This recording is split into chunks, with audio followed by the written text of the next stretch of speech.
Krishna Krishna Hare Hare Rama Hare Hare Rama Rama Rama Hare Hare Hare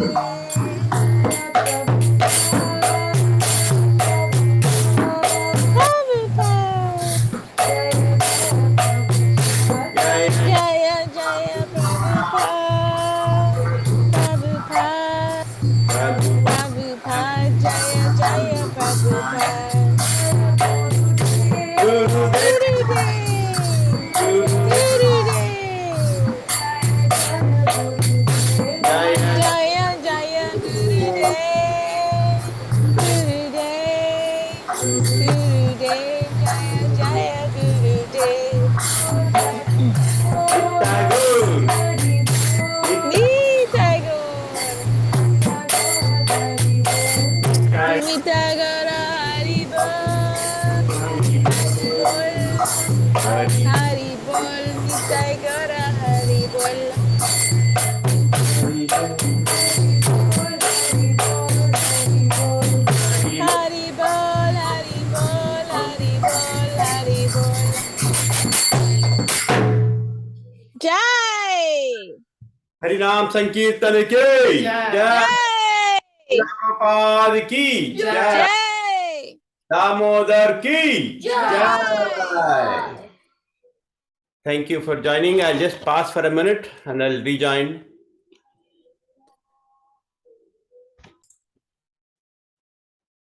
Hare Krishna, Dandavad Pranam, All Guru Srila Prabhupada. Hare Krishna, Mitranda Mataji, Saujanya Mataji. Hare Krishna Prabhuji, Dandavat Pranam. Dandavad Pranam, All Guru Srila Prabhupada. Thank you for joining our regular Friday satsang. Now it is 8 p.m. Ajit Krishna Prabhu has not joined yet. So until he joins, sorry, last week I was sick. I couldn't attend. So I don't know where we stand. If anybody can quickly recap what you learned so that I can learn something from that. So Janya Mataji, did you attend last class? Prabhuji, because we had the program, right? So I was preparing for that. Oh, okay. So I guess we are in third chapter, right? Sorry, fifth chapter, right? Yes.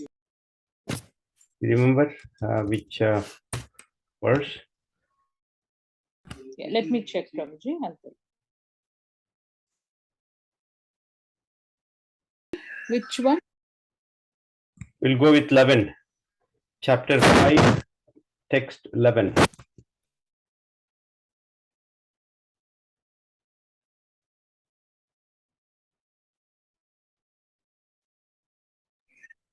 Prabhuji, you said 11? Yes. Sure.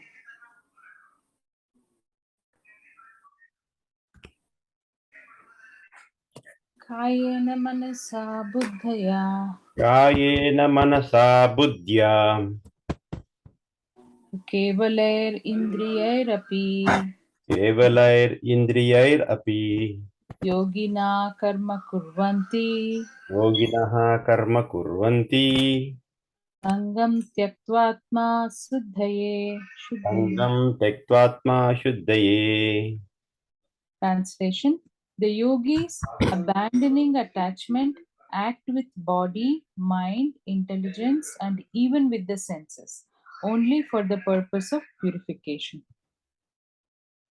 Yeah, you can read purport also, Mataji. We can discuss from that.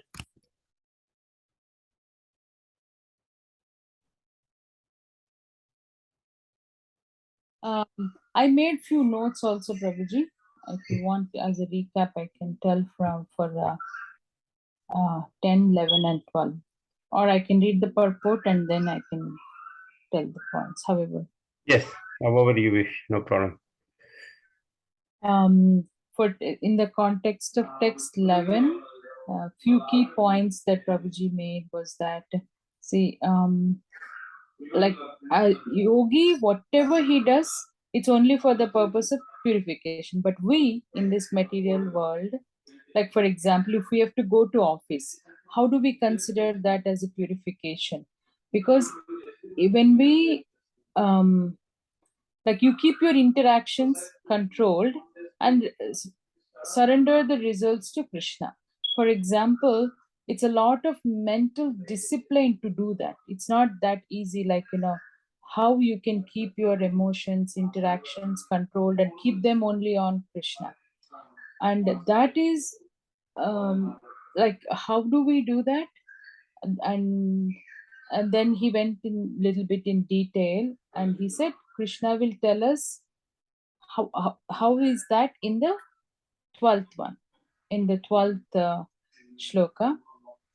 And another key point here is that, see, when we accept the highest order of authority, it is good. But if it is pleasing to the Krishna, then Krishna will reciprocate to us.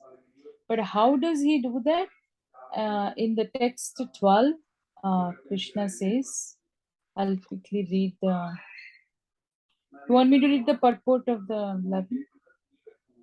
That's fine, Mataji. Summarization is okay. And Oh. Ajit Krishna Prabhu already joined. So, Hare Krishna Prabhu, Dandavat Pranam, Sargash. Srila Prabhupada. Hare Krishna Mataji, Prabhu, Dhamma Pranam, Ghosh Prabhupada. How are you doing with the Sangha, Prabhu? Yeah, I'm doing okay. Hare Krishna, Prabhu. Prabhu. Back Hare to normal. to normal, that's good. That's good. Krishna's mercy, that's good.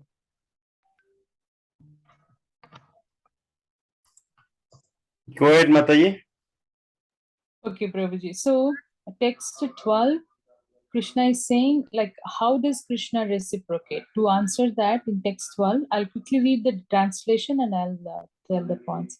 So, Krishna says, the steadily devoted soul attains unadulterated peace because he offers the results of all activities to me. Whereas a person who is not in union with the divine, who is greedy for the fruits of his labor, becomes entangled. Because like even our regular activities, if we don't keep Krishna in our mind and if we don't offer those results, then whatever effort we are putting, or what will happen, it will get entangled. Again, like we get um, what the way Prabhuji explained is that any action we do, if we don't want to get entangled into karma, which is nothing but the cycle of birth and death, if we give the results to Krishna, if we surrender the results. But then the fundamental concept here is that why we get entangled, because we forget that we are the soul and we are not the body. But whereas what's happening, why in our material life, all of us, we are looking for our bodily happiness because you want for your sense enjoyment. That's why again we get entangled with this body. But if we think in the context of, like, if we keep our fundamental concept as we are the soul, we are not the body, and I don't need to work to make my body happy, then you will get less entangled, or you won't get entangled like that. And then why? Because when we think that we are the soul, the nature of the soul is to be with Krishna, not the sense enjoyment. For example, like Prabhuji said, nature of the soul is Sat Chit Ananda.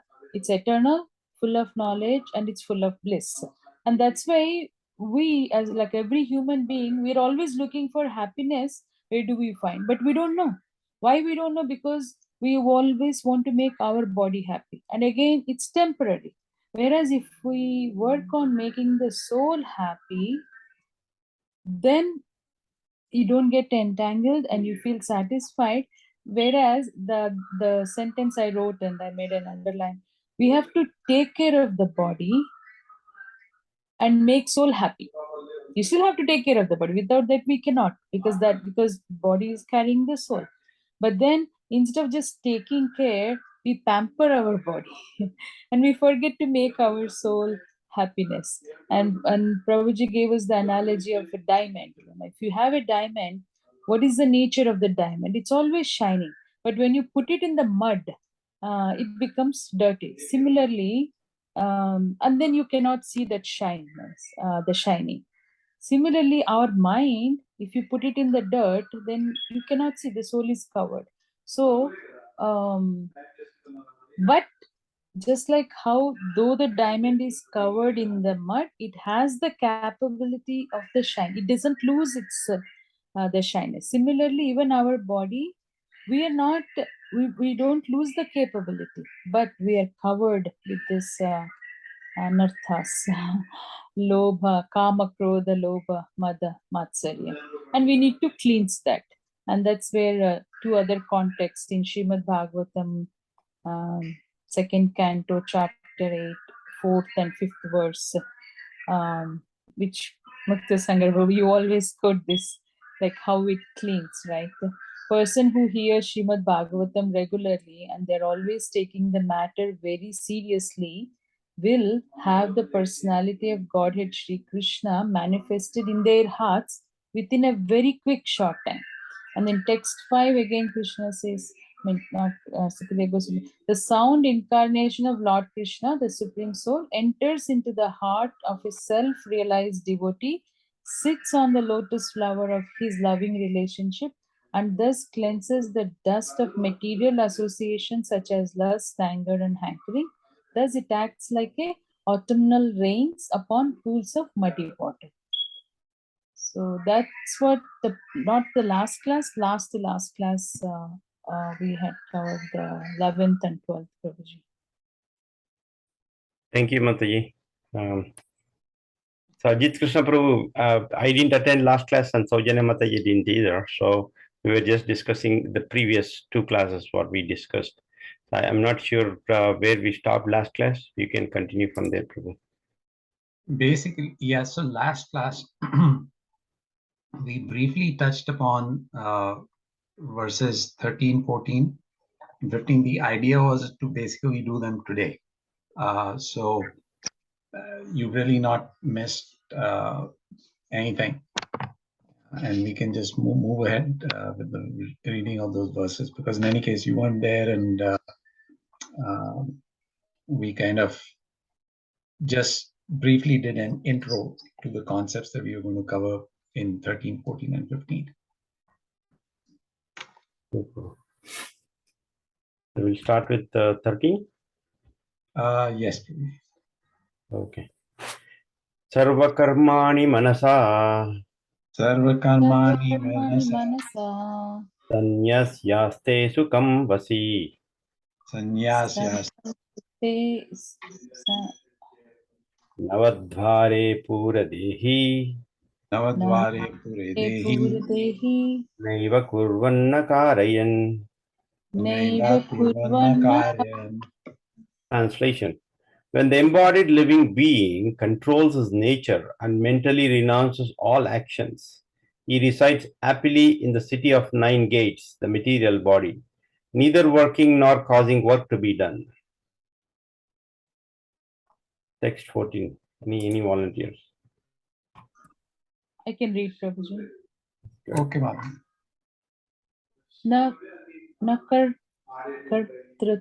कर्तृत्वं न कर्माणि न कर्तृत्वं न कर्माणि लोकस्य सृजति प्रभु lokasya shrajati prabhu न कर्मफलसंयोगं samyogam स्वभावस्तु प्रवर्तते. Prabhavastu pravartate. Translation: The embodied spirit, master of the city of his body, does not create activities, nor does he induce people to act, nor does he create the fruits of action. All this is enacted by the modes of material nature.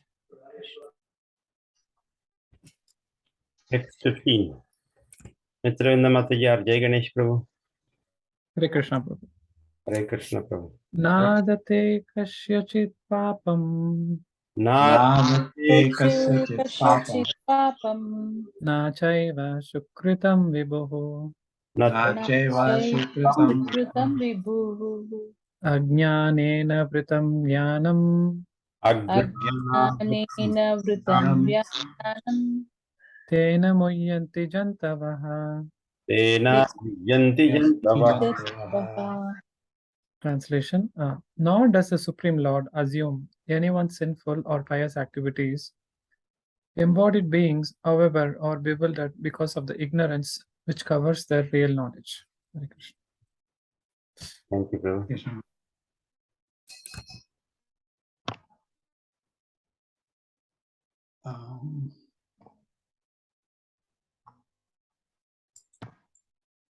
Okay, Prabhu. Verse 13.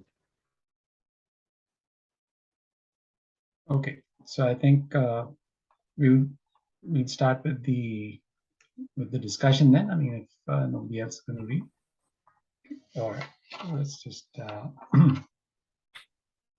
the invocation prayer, then we'll proceed from there.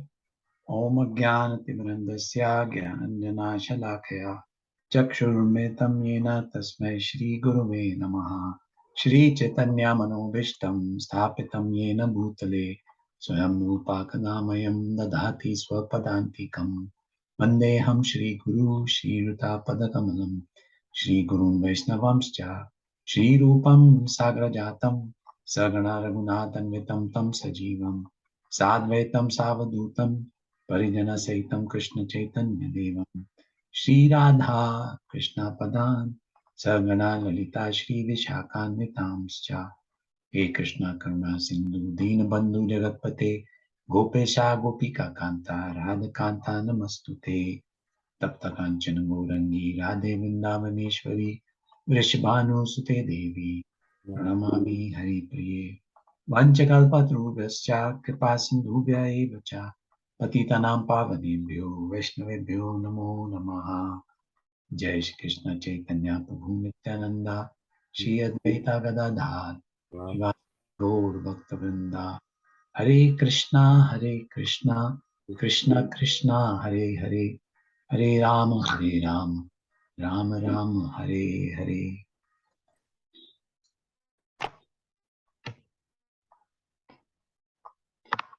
All right. So, text 13. Sarvakarmani manasa sanyas yaste sukham vashi navadvare puridehi neva kurvanna karayan. So, the three verses that we're doing today are interesting from the perspective of trying to understand who is the doer, who is the performer of the actions. And this is a topic that we touched upon briefly last week, and the intent was to go into it more into detail this week. So the basic idea is that, this verse first says that when the embodied living being controls his nature and mentally renounces all actions, he resides happily in the city of nine gates, neither working nor causing work to be done. So the living entity is not performing any of the actions, and he's not the cause of the actions. And then in text 14, Krishna says the embodied spirit, master of the city of his body, does not create activities, nor does he induce people to act, nor does he create the fruits of action. All this is enacted by the modes of material nature. So, in other words, Krishna is saying that the living entity is actually residing in the body, but it's not the living entity that's either performing the action or causing the action to be performed. So then the question arises that if the living entity is not performing it, then who is performing the action? And then in text 15, Krishna says, nor does the Supreme Lord assume anyone's sinful or pious activities. Embodied beings, however, are bewildered because of the ignorance which covers the real knowledge. And so in 15, it's clearly stated that the super soul, also the Lord who is also residing within the heart, he is not the one who's causing the who is performing the action. So the question then becomes that if we as living entities residing in this body do not act or do not cause the action, why is it that we then suffer the actions or the reactions for our actions? Because definitely we are suffering or enjoying the reactions by living within this body. So what's the connection between the living entity, the super soul, this body, such that the living entity, even though he's not performing actions, has to suffer or enjoy the good or bad reactions? So Prabhupada very nicely explains here in the purport that the living entity essentially is pure by nature. You know, the nature of the living entity is Satchidananda, as we had discussed earlier. Just like the Supreme Lord is Satchidananda, so are we. So we are supposed to be full of knowledge. We are supposed to be, or the spirit soul is supposed to be full of knowledge. It is supposed to be, it is eternal, and it's supposed to be happy, blissful. But we know that we are not. We're not eternal because that birth, death keeps happening. Definitely not blissful because there are anxieties, and definitely not full of knowledge because there are so many things that we don't know. So what's the disconnect? And so using the analogy that Sodinya Mahat that you referred to, which we used the last time, it's like the spirit soul is like a diamond, but it's just that right now the shine cannot be viewed because we're covered by dirt, by dust, by material conditioning. So which brings us back to the topic of, if we are the living entity residing within the body, how are actions being performed? Who is performing the actions? And why are we suffering or enjoying the results of those actions? And so in the purport, Prabhupada very nicely explains, Krishna says that because we are living in this body, the body is, the analogy used is that the body is a city. And so in 13, Krishna says, when the embodied living being controls his nature, he resides happily in the city of 9 gates. So the body is just compared to a city. Now, the living entity is residing in there. So why is the living entity residing in a particular body? Because of our previous karma, actions. Because of those actions, the reaction that we received is that we get a certain type of a body in certain circumstances. Somebody's born rich, somebody's born poor, somebody's more fortunate in certain respects than others. All of this relates, of course, to the fact that a person is in a human body. If a person is not in a human body, then animal body, then the circumstances are completely different. But the person residing in the body, the living entity residing in the body, is not performing the action. The action is being performed, or when the body acts, it basically acts under the influence of the modes of material nature. And it's the modes that control the body like a puppet and cause the body to act. So the living entity, by residing within the body, is just subjected to the conditions that the body has to go through. And as long as the living entity does not realize that he or she is separate from the body, we continue to suffer or enjoy the results of the actions of the body. So first off, the question is, if the modes are performing the action, if the modes are inducing this body to act in a certain way, why are we suffering then? Why are we enjoying or why are we suffering? And so the answer to that, as explained here by Prabhupada, is that originally we were supposed to be full of Satchidanand, but we wanted to engage ourselves in activities which could potentially give us the ability to control material resources. Because of that inclination, we were sent into this material world. And in this material world, in order to try and enjoy the resources of material nature, you have to have a material body. You have to have a material body. And therefore, we put ourselves into this position of getting a material body because of our desire. This was our desire. And so there are so many different types of bodies which are expert in exploiting the resources of nature in different ways, in a limited way. For example, if a person has completely carnivorous tendencies, Krishna could give that person a tiger's body or a lion's body, or or any other carnivorous animal. The person is subjected to the conditions of the body, but the person can then engage in eating all kinds of meats because that's what they wanted to do.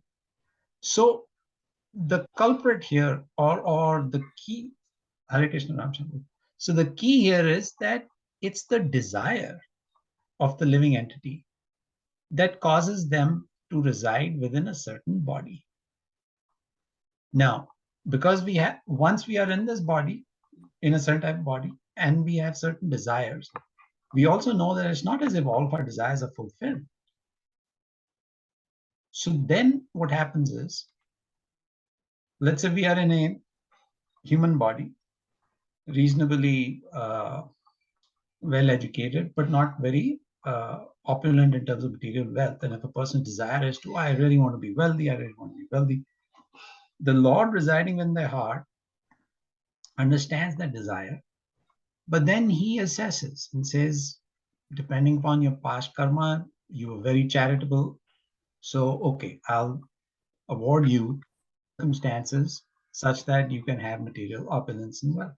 Or you were very miserly in your previous lives and you're not going to get the wealth that you are aspiring for.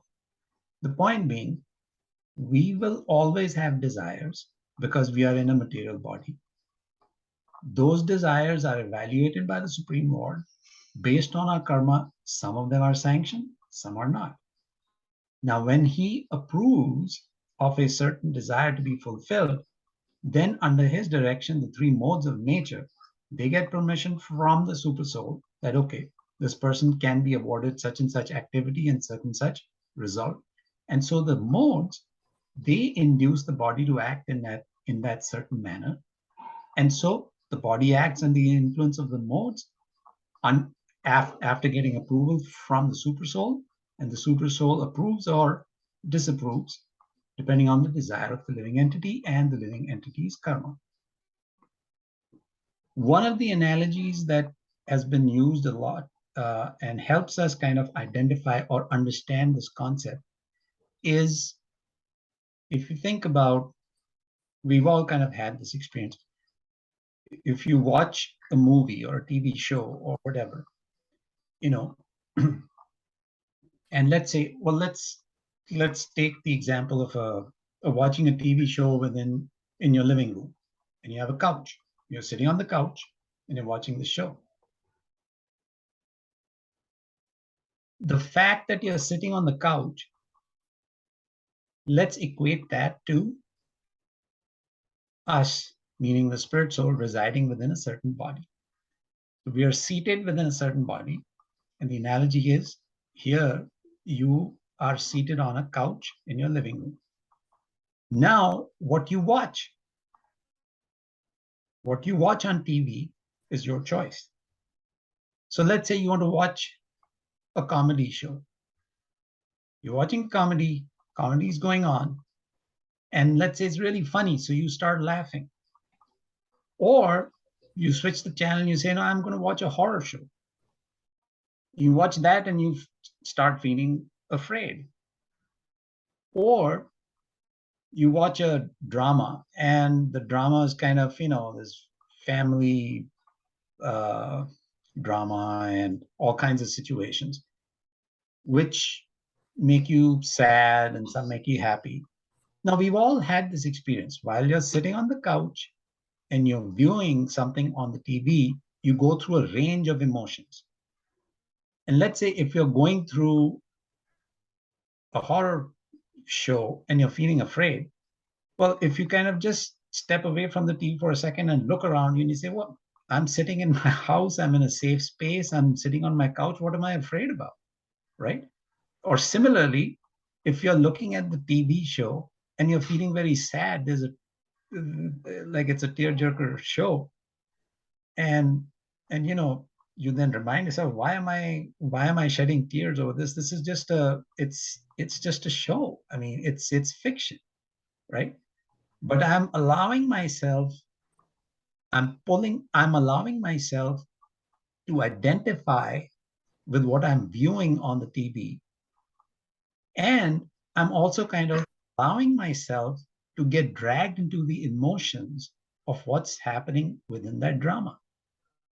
And therefore, we also start feeling either happy or sad or afraid or excited or whatever. We go through this range of emotions, and that essentially is what's happening to us on day by day, second by second basis while we reside in this material body. This material body is like the couch. We are the spirit soul. We're seated on the couch, but the spirit soul is seated on the figurative couch of the body.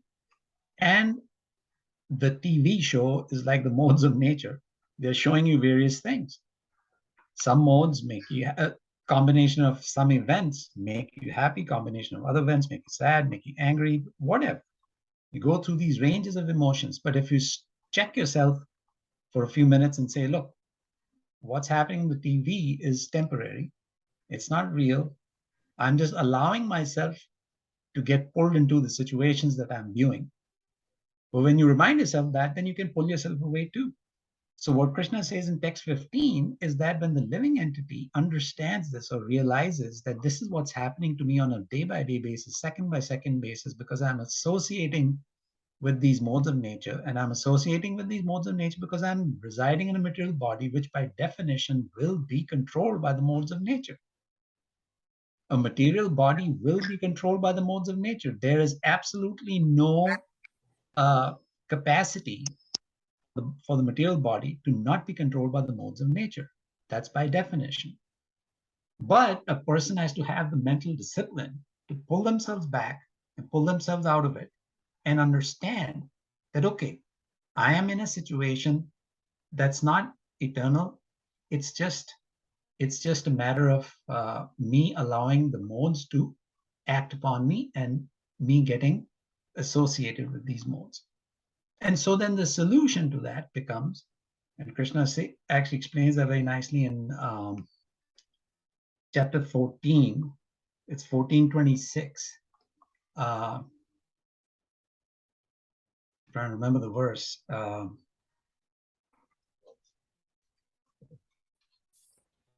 Chapter 14, which verse, Prabhu? Number 14:26. Mam chayo vyabhicharena Yes, thank you, Prabhu. Mam chayo vyabhicharena bhakti yogena sevate chaitan brahma bhuyaya kalpate. So the solution to that is, like we said in this TV show analogy, if a person exercises mental discipline and pulls their thoughts away from what they're watching on TV, that's like Mam Chayo Avyabhicharena Bhakti Yogena Sevate, that a person who engages constantly in my devotional service, Bhakti Yogena Sevate. Then what happens? Sagunan Samatitetan. So these three modes, Sagunan, these are the three modes. Samatitetan, he transcends them. Samati, transcend. So he transcends them. Sagunan Samatitetan. Brahma Bhuyaya Kalpate. And then he's situated on the platform which is transcendental to these three modes, it's the Brahman platform.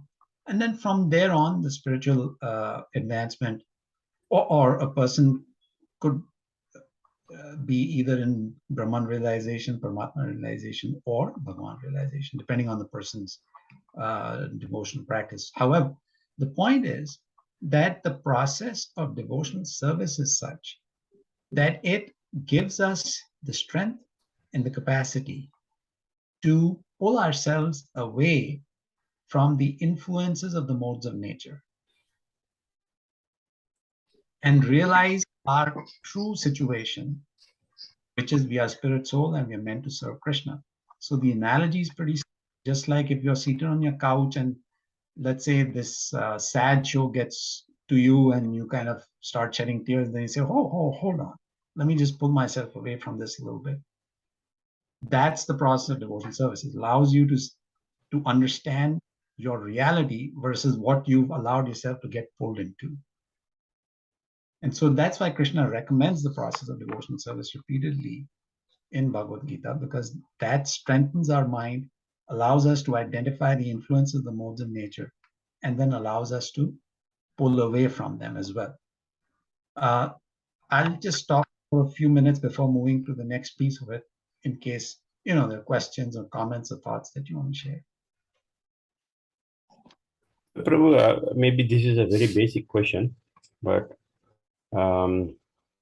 so I mean, we learned that the modes of material nature acts upon us, right? But the modes of material nature, they actually work under the direction of Krishna, ultimately, right?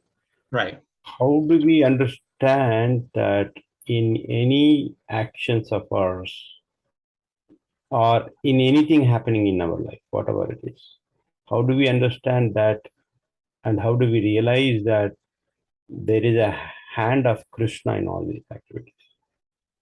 So the hand, go ahead. Yeah, I mean, I understand that the modes are there, but how do we really understand ultimately that it's Krishna's plan? Okay, so whatever happens, it is Krishna's plan. It is not us. Okay, there's a catch there. Yes, it's part of Krishna's plan, but then you say that why am I suffering? Yes. It's because the responsibility is mine. As far as Krishna's plan is concerned, Krishna has just laid out the framework. If you perform this, he has given the set of rules, and he has said, if you perform these actions, you will get such and such reaction, right? And so when you say that the modes act under the influence or under the direction of Krishna, that is correct. The modes act under the direction of Krishna in accordance with the laws that. But Krishna has also told us, step here and don't step there. The simple analogy is, we drive on the right-hand side of the road. You follow that rule, you'll be fine. If you don't follow that rule, you get into an accident. So the living entity can choose whether they follow Krishna's laws or abide by those laws, or they violate them. So Krishna's hand is there in every action, in the sense that he's the one who's created this framework. He's the one who's given the laws of action and reaction. However, we have the independence. Krishna has complete independence. We have minute independence. We have the independence to choose what action to perform. And Krishna has also given us this entire framework whereby we can understand, if I perform this action, I'll get such and such result. If I perform another action, I get another result. So the choice is ours. We act within Krishna's framework, and based on our choice, we get either a good or bad result. So the responsibility is ours, but the framework is Krishna's. Does that answer your doubt, Prabhu? Yeah, it answers, but how do we even know our response? How do we know that every step or every activity, whatever we do, is really in accordance with Krishna's plan?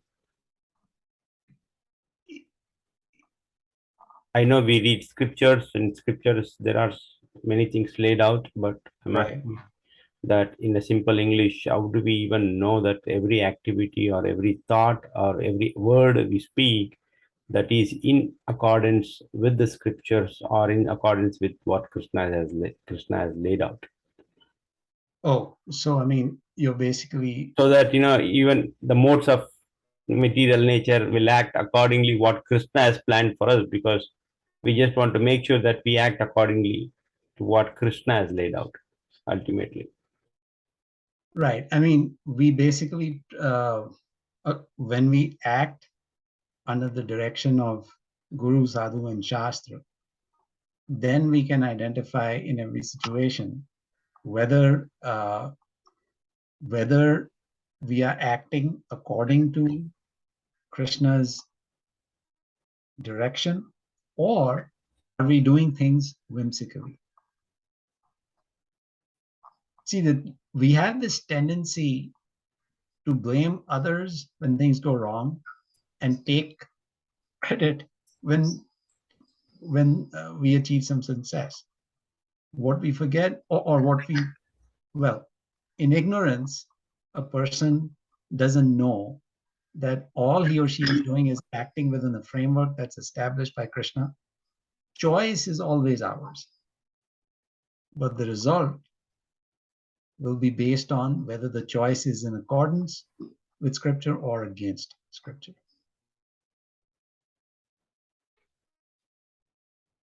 Okay, so yeah, that answers. And but every now and then we really can't go back to our sadhu and shastra. We can't keep referring every day to day. So Right. we can't go. So that is basically knowledge. So we have to acquire knowledge, and knowledge gives us realization. You see, it's a process, it's a journey. And so that's why sadhu sangha, sarva shastra kahe, lava matra sadhu sangha, sarva siddhi hoy. So it's the more you associate with sadhus, the more your mental frequency. And I don't know, we've all kind of had this experience, right? I mean, let's say we have a routine. And routine is every morning we do our morning program and so on and so forth, go through the course of the day, at night before sleeping. I mean, everybody has their own practices, but I mean, I like to read and sleep. So, you're reading, say, Bhagavatam or whatever. If I miss that, I just don't feel good, in the sense that I'm like, I'm missing this. I should have read.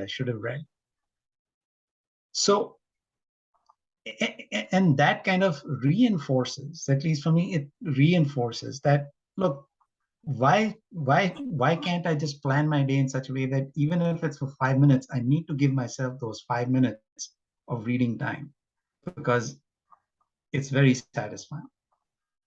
So my point is that the more we associate with practices related to Krishna consciousness, with activities related to Krishna consciousness, the guidance second by second comes automatically too. I mean, you're right. We can't always reach out to Guru, Sadhu, or Shastra, but the common word for it is conscience, right? Conscience is your Paramatma speaking to you from within. He's with you 24/7, right? And so if we are true to ourselves, if we are introspective, we can always feel from within whether this is right or wrong that I'm thinking, right? And sometimes you're in a doubt. I don't know, you perform a certain action. If it wasn't right, Krishna sends messages from time to time. I mean, you can identify, this, I shouldn't have done that. Or, yeah, that was right. I mean, I think it worked out. So for a true seeker, sarvasya chamriti sanimishtu. So Krishna says, I'm there within your heart. I give you direction. I give you direction. So I think it's just a sincerity. One of the things I've heard some of our gurus in ISKCON kind of say, which I try and kind of implement, because I have no doubt that it's true. If you sit and chant very attentively, just focus on your chanting very nicely, answers start coming to you. And that's true. Yeah, a lot of devotees have had those experiences. So I think there have been two more hands very patiently raised for the past few minutes. Yeah, sorry to hold others. Thank you, Prabhu. Thank you very much. Oh, you're welcome, Prabhu. I hope that answered. Yeah, sure. Yeah. Hare Krishna Prabhu. Sorry, I got late today pulled in the call. And I I like this one, like you told for the TV watching analysis, TV show analysis. It was really good to understand how sometime we go to the different modes. I know based upon emotion, like if we think like sometime we are going to tamo raja gun, sata gun, depending upon how what kind of mood is acting like that. We are freeing ourselves, using our free will to watch the TV show, and we are going through the mode, and that way. I have little different way of, like I was thinking, ask this question. Like sometime I was thinking uh, how the modes kind of effects on when we see like one materially very highly elevated, uh, two, like I will give the example, like two candidates or two persons, like one is Pechai and one Gorang Prabhu. So both studied from the IIT, and Pechai now is the CEO of Google, and Gorang Prabhu is the brahmachari, waiting for sannyas. He is in GBC, and that way. So people when look for the Pechai, like so many kind of they think like he's a very very highly elevated and things. And when we see a spiritual eye, so we think like Gaurang Prabhu is so highly elevated and he's so cool and calm. He recently came to Philadelphia temple 3 weeks back. So we saw that how calm and like what we are talking about happiness. So those all things are fully merged in him. So how to understand this? Like one way we can say sastric way very easily, like like those who are following the bhakti, they are topmost. So we are saying, but people in general, like 99% people are going for Pechai. Like he's just so high level of like CEO of the Google, obviously. And recently, when I watched the TV, like not TV show, that one message forwarded. Many of the senior sannyasis and even ISKCON people and all in Ujjain. And when Pradhan Mantri Narendra Modi went for that visit there, so all that are standing and giving obeisances to him, and even so. And Modi is not in this in the parampara or what. So if we relate to the Yudhishthir Maharaj also, he was doing such kind of uh, even shall we do that obeisances to those who are materially some elevated or something like that or something. So this question is not very crisp and clear. Just if you can put light, how being even spiritual elevated, sometimes we feel like those who are materially elevated, so they are senior kind of, or we are giving respect, or are we giving respect by, since we are highly elevated in the spiritually, that person is sannyasi is highly elevated.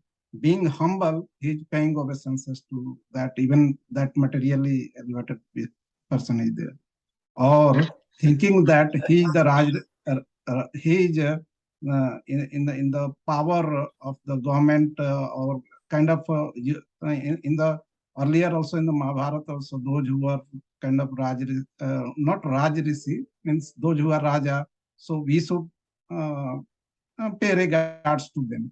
So that's I wanted to understand.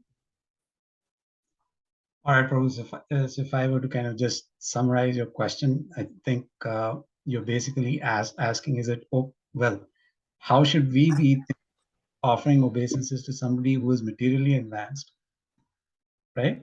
Yeah. Like whatever. And is that okay, right? Yeah. But offering obeisance to somebody who is a sannyasi or an elevated brahmachari or someone who you know is obviously spiritually advanced, right? Right.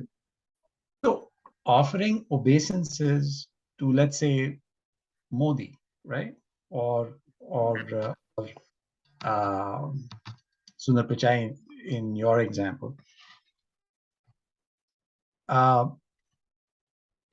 There's a difference. I mean, you offer obeisances to a sannyasi with the understanding that this person can bless you with spiritual advancement. That's the sadhu sangha, sarva shastra. So that's that lava matra sadhu sangha that you're looking for. That small moment of interaction with an elevated soul, you offer obeisances, he blesses you, you get a lot of spiritual benefit from it. When you offer obeisances to, let's say, a materially opulent person, the Indian or our Vedic way is you fold your hands and you say namaste. The namaste is nama astu, meaning I offer my obeisances to you. You're not offering your obeisances to the material opulence of the person. You're offering your obeisances to the super soul residing within the heart of that material person. So there's a very interesting English translation I've heard of that. And in fact, one preacher used it in their church, and they said, "Namaste" means the divinity in me offers respects to the divinity in you. You know, so you're basically just recognizing the presence of the super soul in the heart of the other person, and you're offering obeisances to the super soul. So it's not as if you're enamored by the material opulence to the extent that you're falling at their feet and offering obeisances to the material opulence, because that is not really what the spiritually advanced person will do. But Prabhu, but that we generally do not do for the other those who are, you know, like in the rickshaw puller or on the Thela person and those other things, right? So that super soul reside in them also. So Of we course. just, yeah. Of course, but I mean, that is, you're just, I think, referring to a social situation where you, let's say you are confronted by someone, or you have the opportunity to greet somebody who's materially advanced. And as a spiritualist, the thought process that would be going through us is this, that I offer my obeisances to the divinity within the person or to the super soul within the person. So is that the mode is this in deciding like I should not offer obeisances to those who are on the road side, means those who are on the Thela person or those who are beggars or those who are, so this is some of them, right? I mean, so the Bhagavad Gita says, Vidya Vinaya Sampanne, Brahmane Gavi Hastini, Smi Chaiva Svapakecha, Pandita Samadarshina. So whether it's a Brahman or a Chandal or a dog eater, Yeah. we recognize that there is a soul within that person, and we treat them as equal living entities. We're not necessarily offering our obeisances to them, but we are treating them as equal living entities, and that's why we try to do good for them. We try not to harm them. So it's just a whole different perspective. Yeah. Yeah, nice. All right, folks, we move on to Mataji. Yeah. The level we are, you know, like the thought process, it is coming on that time, depending on, that is what I thought of, you know, like the TV watching time, when we are in that mode, we are pulled in that mode and thinking like that. So similarly, we are also deciding whatever we pulled in that mode, like this person is lower caste and something you know, like I should not pay regard to him. That person is higher caste and something higher level, so I should pay regard to them. So mode is deciding on the time. So right, whereas a spiritualist who transcends the modes offers respect to all living entities, Pandita Samadarshina. yeah, You know, regardless of the type of body that the person is in. right. Nice, Prabhu. Thank you, bro. Yeah. You're welcome, Prabhu. Nityananda Mataji. Hare Krishna, thank you so much for having this platform, Mukta Sangha Prabhu, and I'm so grateful to be hearing the reflections and experience and knowledge of Krishna. Way into my question, which piggybacks off of your question, Mukta Sangha Prabhu, and Ram Shan Prabhu's statement, comment, realization. The aspect of free will, which is just the most beautiful thing I've ever heard spiritually, coming from a different faith system, and having friends that are also in different faith systems. The aspect that God gives everyone free will, like you're free to do whatever you want to do. And in doing so, for example, this wheel of karma, as you were mentioning before, Ajit Krishna Prabhu. So because we have free will, we can do whatever we want, but we have to pay for it. So my question, I have two questions. My first question is, as devotees, because we have the concept, the aspect of free will, and as we are making these choices, we get reactions for it. Someone could slap someone, and then the other one, the person who's gotten slapped, could turn around and shoot the person that slapped them. So now, they're both coming back again to fulfill the karmic debt that's being paid. As devotees, what is our responsibility as practicing bhakti yogis? And because bhakti means love, and it's demoniac to cause any living entity anxiety, frustration, or pain. What can we do to go beyond, somebody did this to me, I'm going to do it worse to them? Shouldn't we should be in our practices, that's to help us move out of that, well, I'm going to do this because you did that. That's animalistic mentality, correct? Right. How can we move deeper into that zone of not just because I don't want to come back next lifetime to punish you because you punished me?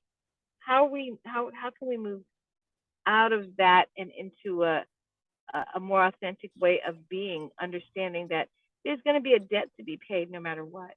And are we thinking of Krishna when we make these choices of free will? So Mataji, just so that I'm 100% clear in terms of answering your question, and well, first understanding your question so I can answer your question. You're asking that if we are in a situation where we have the tendency to retaliate, or there's an impulse to retaliate, how should we lead ourselves to a different platform, or did you mean something else, Mataji? Because it was breaking up a little bit, so that's why I may have missed a few pieces. Oh, I'm sorry, I apologize. So how can we move out of this reactionary mentality, consciousness, and deeds as it relates to not just us as practicing devotees, but all living entities, and have a deeper understanding of if I do this, then this is going to come back to me, and be more in the consciousness of I have free will, but I can make a choice to do better. I can make a choice to think of Krishna and how I deal with this. I can, the demon made choices. Hiranyakashipu made choices to stand there and have his flesh eaten off by ants, and stand on one leg for so much time, and his choice was to do it so he could get, so he could acquire. So because our desire is supposed to be to please Krishna, and I'm not there, I'm being honest with you, how can we move beyond what's happening to us or the reverses in our lives to a point where we are consciously thinking what should be done for the betterment this lifetime and the next. Yeah. Thank you, Madhaji. That's a beautiful question, and it's something that all of us should ask ourselves at all times, you know. And so it's all about motivation. Like you said, Hiranyakashipu's motivation was to please Brahmaji so that he could get all these benedictions and become immortal. That was his motivation. As devotees, our motivation from everything that we've read and understood, our motivation is we want to stop the cycle of birth and death, and we want to go back to Godhead. We want to go back to the place where we can actually be happy eternally, you know, not just for 5 minutes, but forever. That's our motivation. Now, that motivation backed by our faith that this process will take us there. So when you combine the motivation and the faith, and then confront a situation like you described. So let's say the situation is somebody's behaving themselves in a way that is not pleasing to you. And your choice is either you retaliate or you kind of take a step back and you think more deeply about it. Now, retaliation is a reaction. And as far as we are concerned, we meaning devotees, we don't retaliate, we respond. We respond. There's nothing wrong with responding, but retaliation is a reaction. Reacting is usually impulsive. It's based on the mode of passion. Responding implies deliberation over choices. And then when you respond appropriately, that's in the mode of goodness. So when we remind ourselves that I don't want to just react, that would be in the mode of passion. Instead, I want to respond, which will be in the mode of goodness. Then you go through this whole thought process. Now, one of the most inspiring examples that I've heard, which helps me try and understand when not to react and instead respond, is in Prabhupada's Leela Amrit. There was this wonderful example of a person. Well, Srila Prabhupada was giving a class. At the end of the class, there was this Indian-bodied person that came up to him, and he said something very rude to Prabhupada. Words to the effect, I think, that, whoa, you're seated on this high chair and everybody's offering you respects and you think you're this and that, so on and so forth. Something very disrespectful. And a lot of Prabhupada's disciples around him thought that they would kind of throw this man out. And Prabhupada said, no, don't do that. Let him say what he wants to say. And Prabhupada heard him out. And that man did not say anything kind to Prabhupada. He just said what he had to say. And then he left, and Prabhupada said, okay, thank you very much. And the man left. And so then the disciples asked Prabhupada, why did you stop us from stopping this man from being rude to you? And Prabhupada's response to them was that I had probably done something in my previous life or whatever. There was karma. And this person was helping me wash off that karma. Therefore, I didn't want you to stop him. Let my karma get washed off. I am certain, I don't know, Prabhupada probably had no karma to burn, but that was an example that he gave us so that we could be tolerant when somebody conducts themselves in a manner that we don't like. And so that this person is actually maybe saying something rude to me, but that's going to help wash off my karma, then you hear them out. You let them say what they're saying. And then, of course, if a person violates social norms or does something really stupid or comes up and gives you a slap or something of that sort, I mean, there's physical abuse or something involved, obviously you respond. You do what's necessary. But you don't react, because when you respond, your karma is getting washed off. I mean, it's like you're standing you're being yourself, you're standing in a certain place, and somebody comes running at you with their fists trying to punch you, right? Now, what do boxers do? What do boxers do when they're having a boxing match in a ring? They block. Duck, right? Duck, yeah. Yeah, they Probably. duck or they move to the side and whatever, right? Whatever maneuver appeals to you, make that maneuver, meaning either duck or step to the side. Let the guy who's trying to come at you miss you, and if the person misses you, he's going to go past you and probably stumble and fall. If you stand in the way and confront them, you'll get hit, he'll get hit. So then that constant action and reaction will continue. But if you step aside and let the karma pass you by, it's over. It's done. The karma is finished. Does that kind of help a little bit, Madhuri? Absolutely, absolutely. It gives another perspective. It does give another layer. So the other aspect I was thinking to get assistance with was how we can make that choice. Like be conscious that we do have a choice. We have free will. Krishna gives that. So if we choose to be reactionary, then we're just going around in a circle. And that's the actual opposite of the goal of being freed from this lifetime or serving Krishna. Because if we're going around in a circle with reactions, then you're not serving Krishna anymore. Correct? That's exactly right. And you know, all of this that I was explaining, I mean, this is the concept. And I know it gets really hard in practical life, depending on the situation that you're dealing with, depending on the cast of characters involved, it can get really challenging. And oftentimes, let's say if you're interacting with devotees, then it gets even more complicated. Because then you're caught between a rock and a hard place.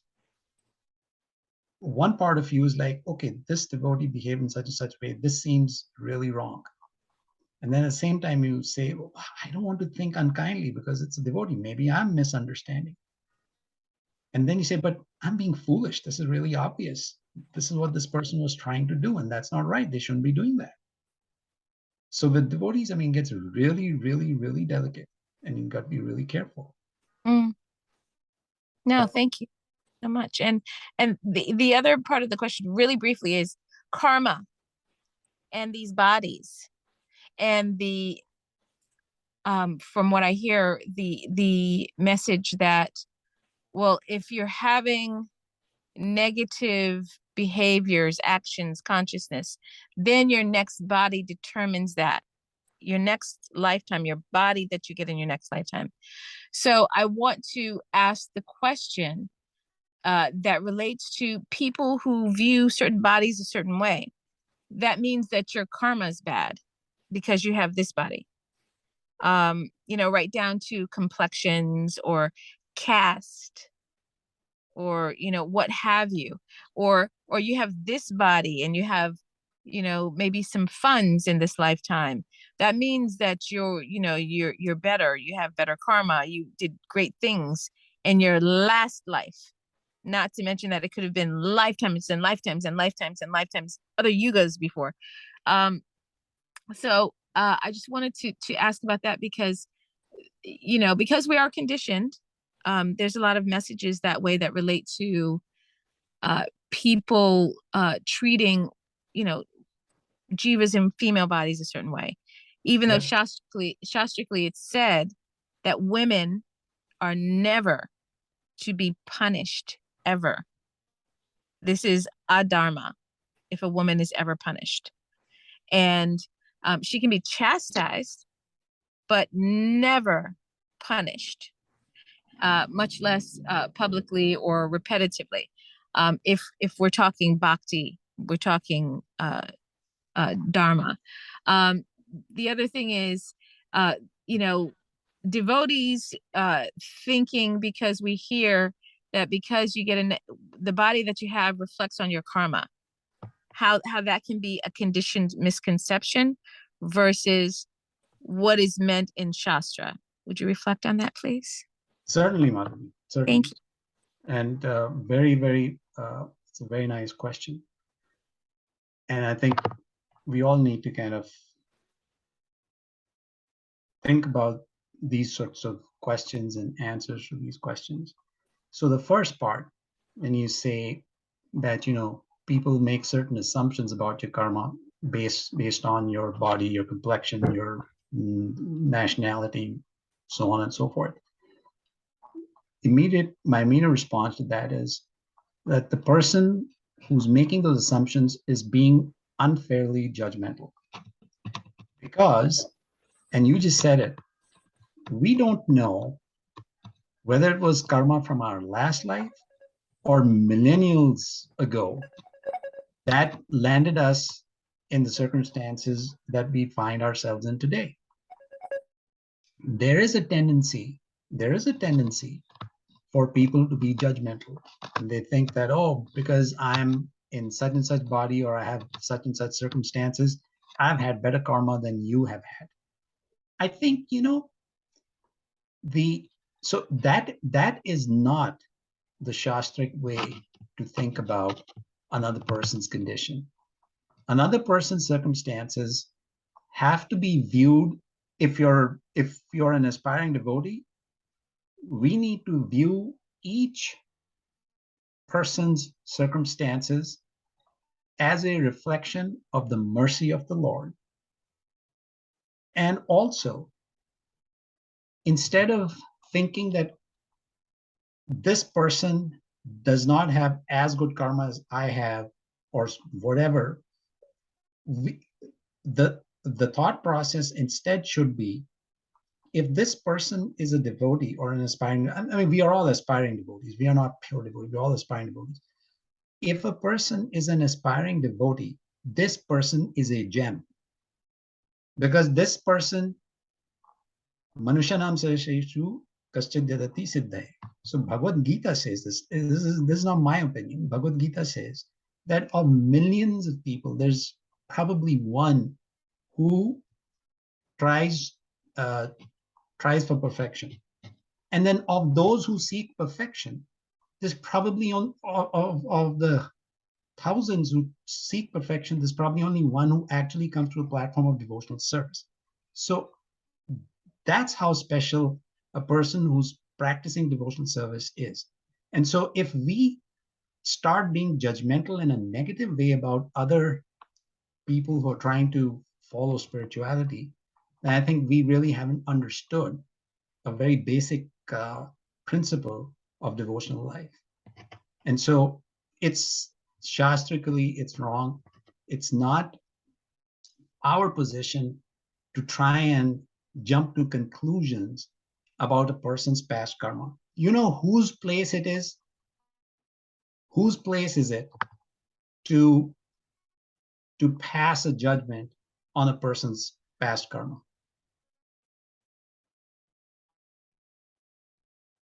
But do you want to try and respond to that one, or anybody? Whose place is it? It's is it Krishna's, right? It certainly is Krishna's, but in addition to him, Guru? And there's one more person. He's one of the 12 Mahajans.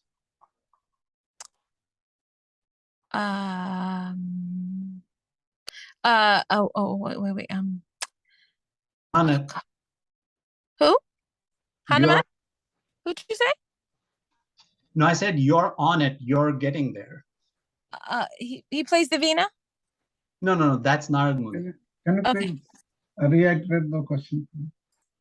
Dharmaraj. No, Prahlad Maharaj? no, we're getting close. We're getting close. He's one of the 12 Mahajans. What? Dharmaraj. What is the question, Prabhu? Whose place is it to judge your karma. Mataji's question was, if Yamadut, I'm in, Yamadut, Yamaraj. Yamraj, exactly. Yeah. Exactly.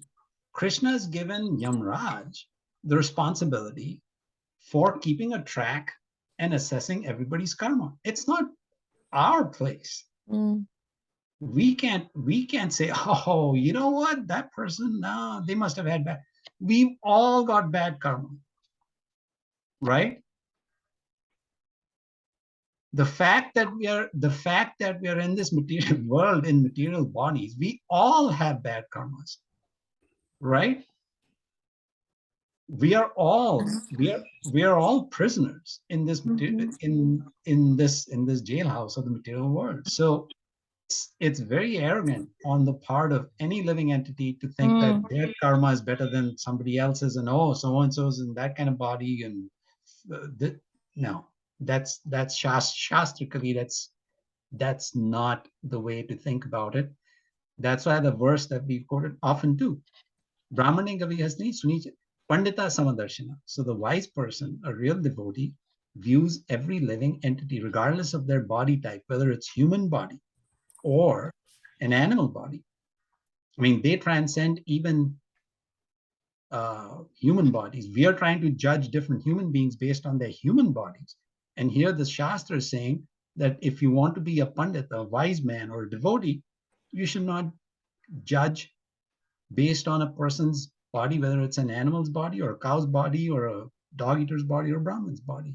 So the whole idea of judging somebody's past karma based on their body type shows a lack of understanding of the fundamental principle that body is circumstantial, and it's up to Yamaraj. Let him decide.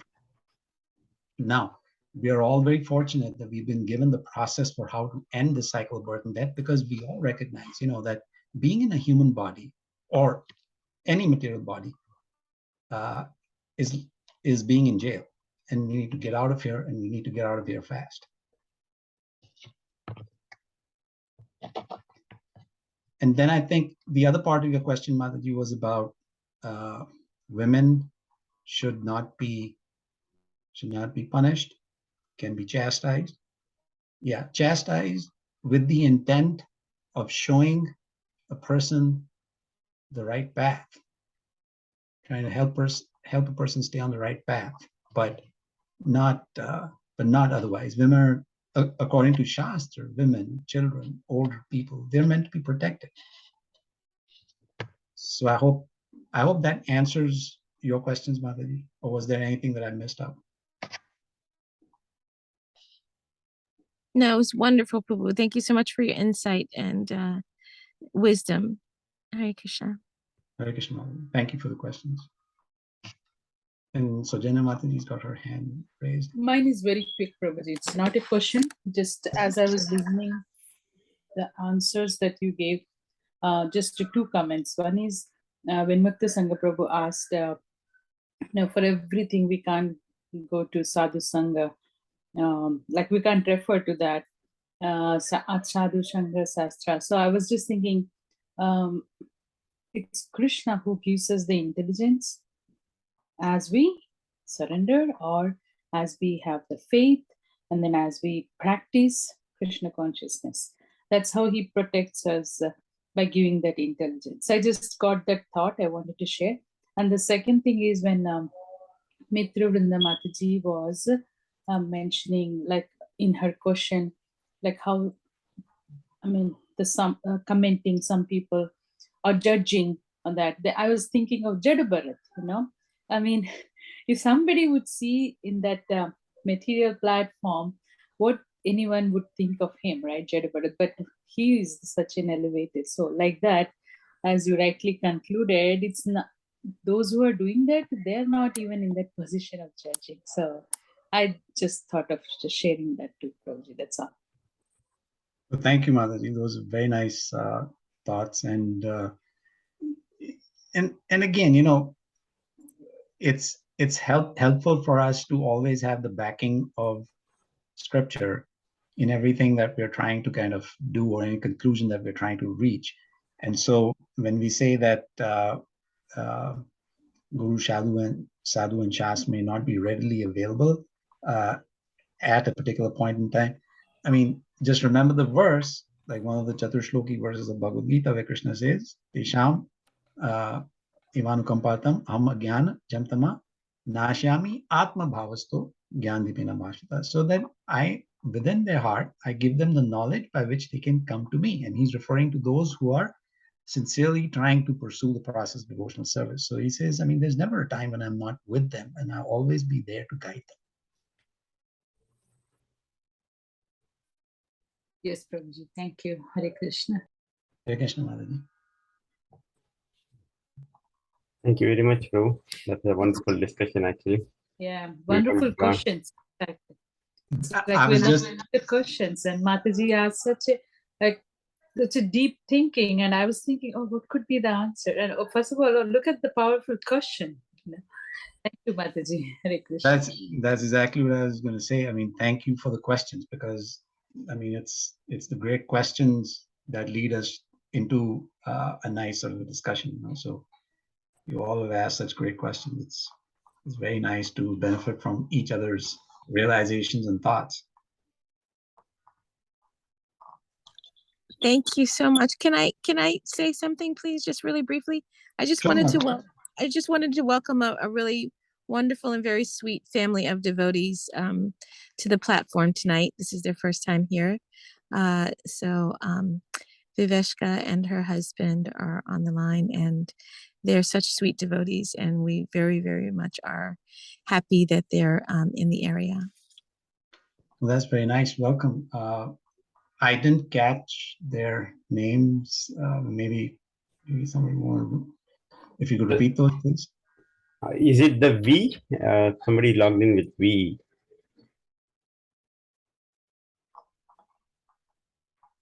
Mataji, Mitravinda Mataji? Yes, it's Viveshka and her husband. He has a very extraordinary name, and her name is lovely as well.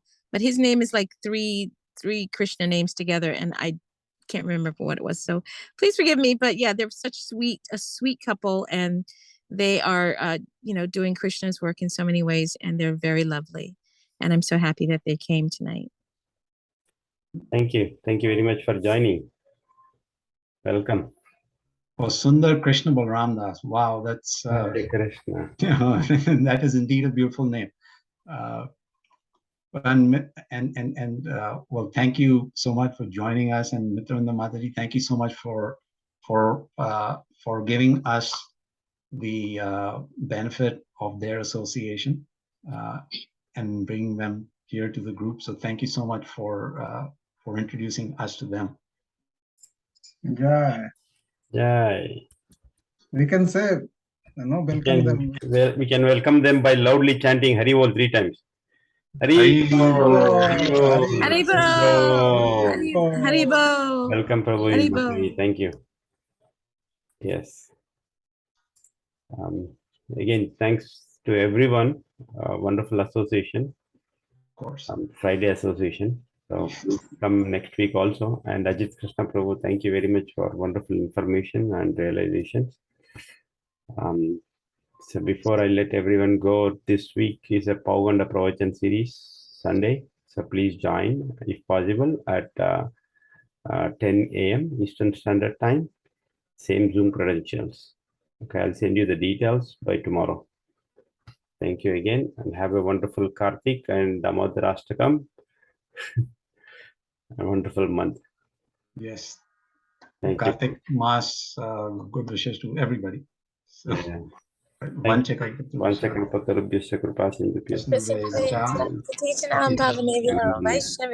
Ananta Koti Vaishnav Vrinda ki jai.